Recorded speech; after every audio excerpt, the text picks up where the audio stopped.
Madame, Monsieur, bonsoir. Lorsque le sport devient une affaire d'État, l'Espagnol Pedro Delgado, maillot jaune du Tour de France, demande une contre-expertise après avoir subi un contrôle antidopage positif. Et le ministre espagnol des Sports arrive d'urgence à Paris pour s'informer de l'affaire. La rumeur qui courait depuis hier soir dans le peloton s'est donc confirmée ce matin au moment où les coureurs quittaient Bordeaux pour Limoges, arrivés de la 18e étape du Tour de France. Jean Mamère.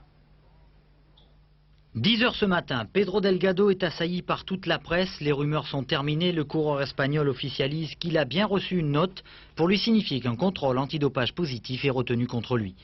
Dès lors, il demande une contre-expertise. Elle aura lieu demain matin à Paris.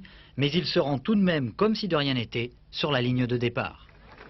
Pedro, ça vous fait plaisir cet accueil? Ça vous fait plaisir quand même les applaudissements? Oui, oui. Vous savez quel produit vous avez pris? Est-ce qu'on vous l'a dit? Bon, pas encore. Il se manque un papier pour demander les contre-analyses seulement. Vous avez le moral, Pedro?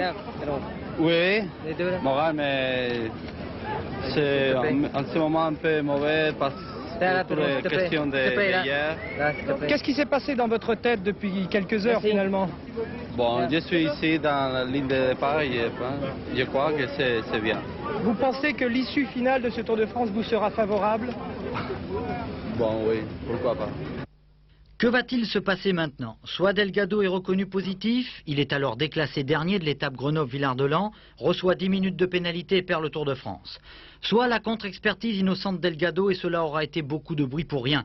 La réponse, elle, sera donnée demain vers 16 h à l'issue de la fameuse contre-expertise. En attendant, Delgado a couru et comme tous les jours, le maillot jaune qu'il est, toujours, est passé par la petite caravane pour le contrôle antidopage. Hypocrisie ou ironie du sort, allez savoir.